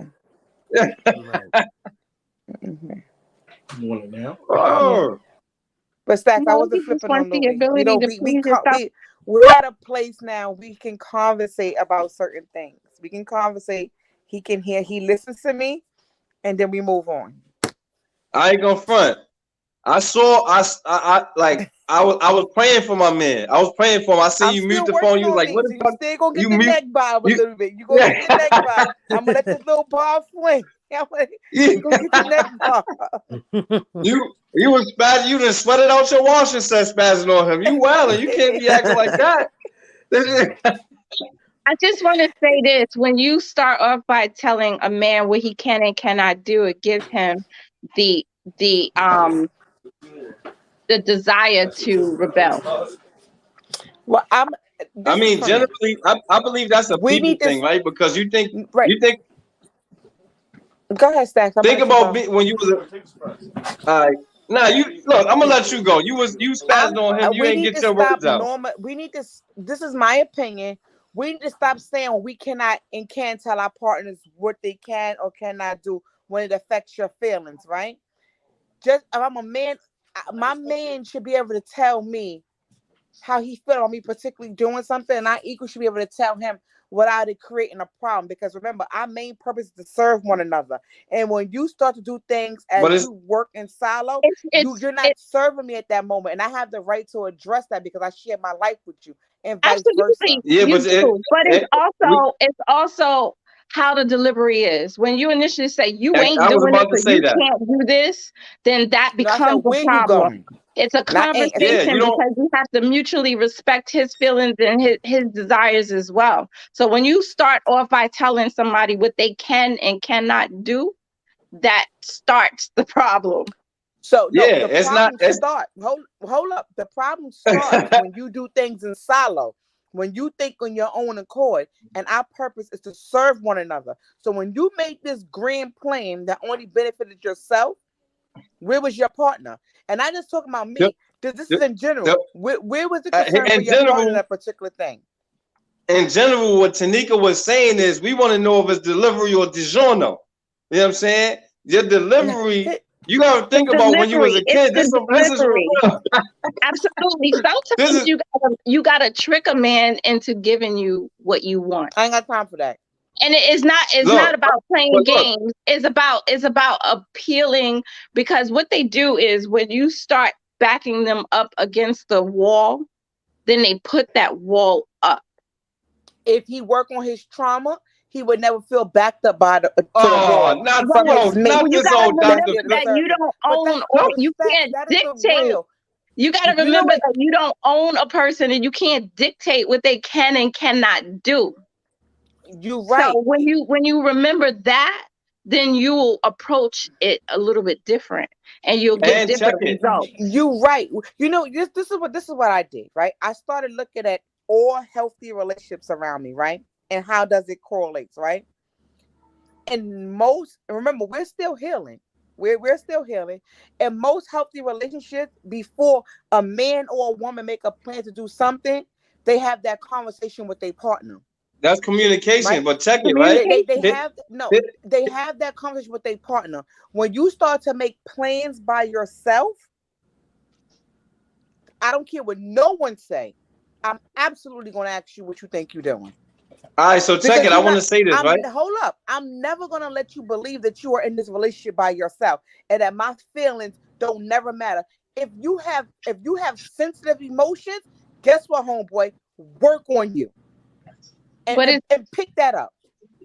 All right, so check this out. Check this out. This is what I want to say. All right. I remember we was on the live and I said, it's our job. It's our job and responsibility when in the relationship to treat the relationship like it's our baby, right? Mm-hmm. However, right, I didn't say treat your spouse like your spouse is your baby. That's the difference. Think back to when you was a kid. Before you interrupt me, right? Before you interrupt me, I want to say this, right? And because you don't care how I feel or what I think, I'm gonna tell you, I don't care how you feel, what you think, right? But I'll meet you outside my nail filer. So, right, it becomes a situation where when you was a kid, right, most of the things that your parents stopped you from doing, you eventually did, right? When you in a relationship with a person, I don't care if it's a man or a woman. When you're in a relationship with a person, another person's feelings is involved, and you think that you're gonna tell me what I can't do, don't get mad when I sneak and do it anyway. So let me go back to your thing. And treating your relationship like a baby, right? You treat your relationship like a baby, not your mate like a baby. So when you particularly want to go out, before you agree to go out, you have to make sure that baby is safe and secure before you make that plans, right? But I ain't telling my baby that I'm going out. Go to sleep. No. I'm not asking permission. I'm not asking permission. It sounds like. But that's not asking permission. That's not asking permission. It is understanding that in your relationship, you are serving. And when you are serving your mate from both ends, you have that level of respect, particularly for your mate. Like that, all right, yeah, I'm going out tonight, but hold up, Shakira. You want to do this? I'm gonna get back to you. Even though because my wife now respects me or my husband respects me, they're not going to object to me particularly going out. But I had enough respect to them to go to them and say, hey, look, baby, I'm going out with Keisha for a few hours, I'm gonna see when I get back. And 9 times out of 10, if your relationship is good, they are going to say, okay. So to me, we need to stop. We need to stop making it okay to allow men to behave that way. And why you say men? Why you can't say people? Because we do. I'm talking to us women. Us women make excuses for that when it comes to men. Oh, you shouldn't question your man. You shouldn't tell your man this because he's gonna back up into a thing. If he's backing up into a corner because I'm addressing him with something that interferes with my feeling, then you know what? Maybe the relationship needs to go on hold. You need to work on some of them inner boy issues. Yo, I guess there's only one thing left to say then, Sham. Me and Louis is going out tonight, whether you like it or not. All right, and I said it. He don't gotta say it. I said it. I will come cut you with no accord. I mean, I tell him I still want to be with him, but you already know what I told you last week was gonna happen when you play with my relationship. You already know. You already know when you play my relationship. This is, even though I don't own him, this is my human. I'm gonna say this. I totally agree that in a partnership, communication is what's gonna get you through. However, it also is determined how you communicate and how you dictate. So if your delivery is not respective of him being an individual and him being a grown ass man, then your results are going to be negativity. Well, I'm glad our results wasn't negative, because we at a point where we are in the middle of our healing and we're understanding what it means to serve one another. And that moment of him planning, he just didn't engage his, not that you need permission, but because remember, my happiness from him, my security from him, is supposed to be more important than meeting up with someone in the street, because I want to ask you something. But what it's makes going you to be 10 toes unhappy down for you all the time. or not feeling secure or safe if you're there and he's going out for a little while? You get what I'm saying? Like, what was the pressing thing that you needed to have done or discussed before he had permission to go out? He didn't have to have permission. It's not about having permission. It's about having consideration for your mate. I'm gonna give you a point example. When you're on your job, right? You a grown person. You on your job, right? You don't have an assigned lunch break, right? But you always let your supervisor know when you're going to lunch, right? As a form of respect, right? What's wrong with that? With keeping that in your relationship? Well, that's not a bad thing. It's nothing Tanika, wrong with it, but again, you're missing the point about the delivery in it. You know, but you guys see my delivery. My delivery always been he been with me for 4 years, and you know my delivery is very. But that doesn't mean he like it.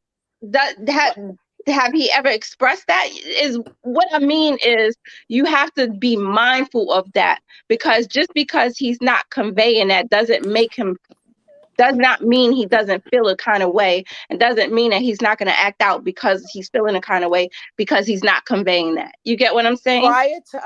Prior to us working on us, it was an issue with the delivery.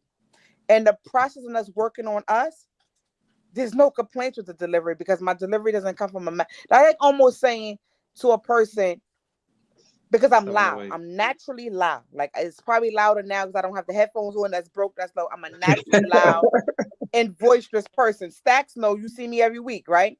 I'm big in personality. I don't know, because I was in the club with you and you was like calm, cool, and collective. So I don't know. I'm like, hold on, is this Shan?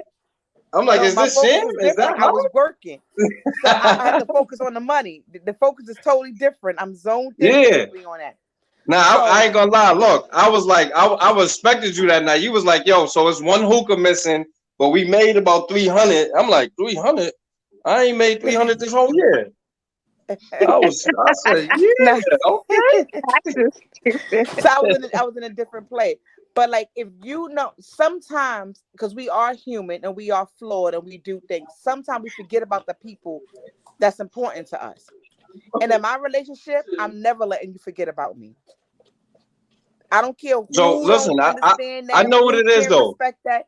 You're never forgetting about me. I'm never putting my emotions and my feelings on sale for the sake of anything. We're going to respect each other from that way. I'm going to respect you. You're going to respect me. What I give you, I'm hoping that in the midst of you're giving it back to me. If not, we need to go back to the drawing board and start to repick, because as Staxx said earlier, he is my onion. It was a few layers I had to pull back before we particularly got to right here in this place in our relationship, right? And we are in a great place right now. Now, but this is the thing, though. Don't say what Staxx said, though. Don't say what Staxx said, though, because this is the difference in something that I believe and something that you just said.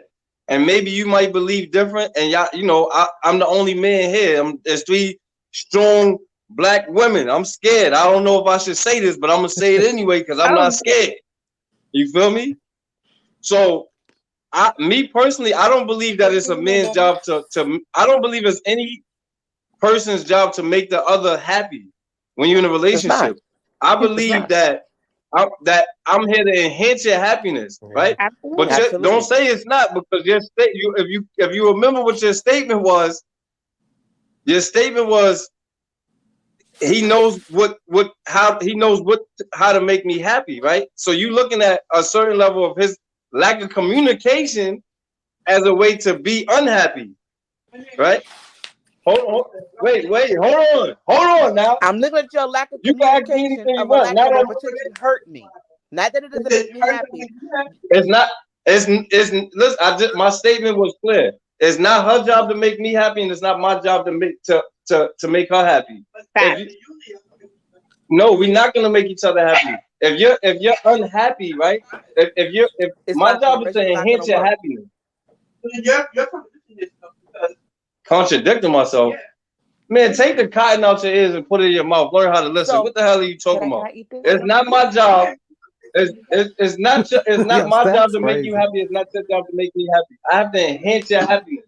If you miserable, how am I gonna make you happy?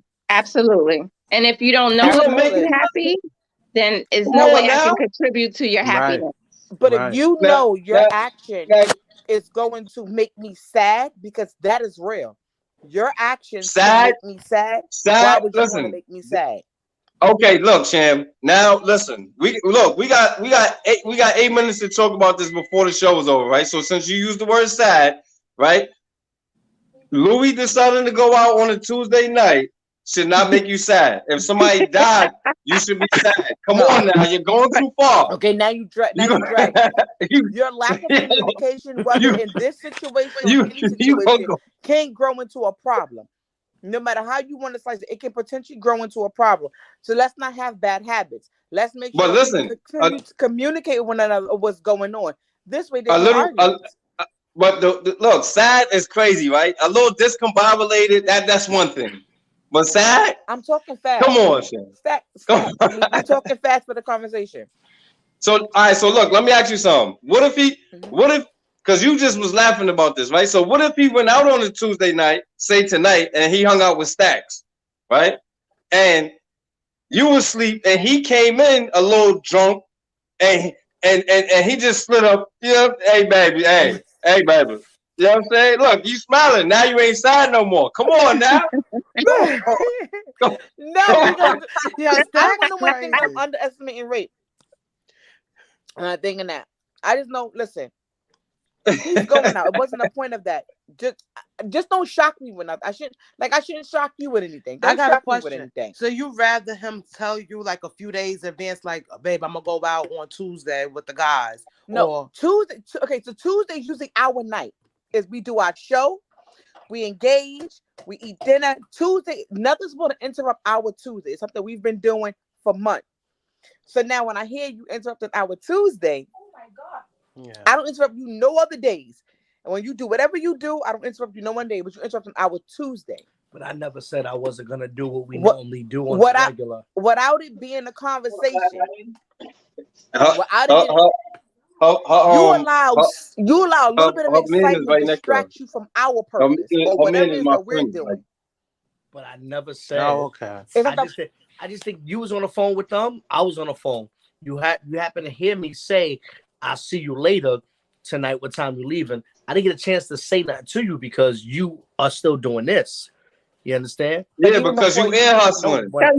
So you overheard a conversation and you decided to nip it in the butt before it happened. That was control. That was controlling the situation, and that's what it was about. He walked into my Louis. Louis, that's all I want to say, man. You gotta be careful what you say when the feds is listening, baby, because you get indicted. He walked into my space. He left wherever he was at. He walked into my space and told somebody, "I'll see you later." First of all, so he was indirectly telling you. He indirectly told you. That was communication. You can't indirectly tell me you anything. Can't do that indirectly. You're not going to disrespect me in that matter because I don't disrespect you in that matter. We do our show on Tuesday. Sometimes our show will run to 2-3 o'clock in the morning. Sometimes. Oh, I know. We be on that thing for hours. So you're not gonna cut our show short to go run the street. Well, you didn't know what he was gonna do because you didn't give him the opportunity to have a conversation with him. And that's what he just said. He was going to meet him at the club at 11 o'clock tonight. I never said at 11. You said I'll meet you at 11. He said that he's gonna. He said we still doing the show from 8 to 11. So even though I hear the words 11, whatever. On Tuesday, we missed in the last couple of months. We didn't participate in a lot of stuff on Tuesdays because of our show. and we didn't know when it was All going to right. end, So what was going to happen. But I So get what Sham tonight, is saying. it needs to Tuesdays be is they that day, same period. respect. Tuesdays they day. Tuesday, He should have no plans on Tuesday at all. and Right. So that's I the don't care if it's last conversation minute. that y'all need to have Absolutely. and agree on. Tuesday, no plans is us, and that's it. But guess what? He knows that. He knows that. I know that. Today you just decided to change that. all right, so look, I gotta interrupt y'all, right? Because I want y'all. So if that was your choice to change I gotta that interrupt y'all. before you agreed to meet with this person, you just said, hold up. I gotta make sure home is good before I make this a choice. So what I try to tell women, right, we just stop allowing men to think that that's okay. Because they decided they felt like they want to go out and do something. Yeah. Oh, really? And that's fine. It's okay. It's all in your delivery because, again, you don't own him. So it's how you deliver the message. I get what you're saying, and I totally agree. No, we as partners definitely have to communicate, and we have to agree. But it's a way to communicate. And again, the delivery, I mean, it was like, you ain't doing shit until I tell you you're doing it. But I didn't say that. That's what that's what it sounds like. And that's what it came across. And that's how he received it. He didn't receive it that way because we would have been arguing if he received it that way. He said, "No, baby, not like that." He know that you're on YouTube right now. He ain't gonna do that. He went to explain. So I put the phone on mute to ask the questions I wanted to ask. All right, baby, cool, no problem. After I show, listen, we can go. Do me a favor, real quick, right? Mm-hmm. Do me a favor. I want y'all to tell people where they can find y'all. And what y'all specialty is, professions, and because you're gonna promote his hookah brand, so he ain't going out tonight. You promoting the hookah, he not going nowhere. I don't even want to go out, right? Yeah. Like I changed my mind. Like you said it, and that's it.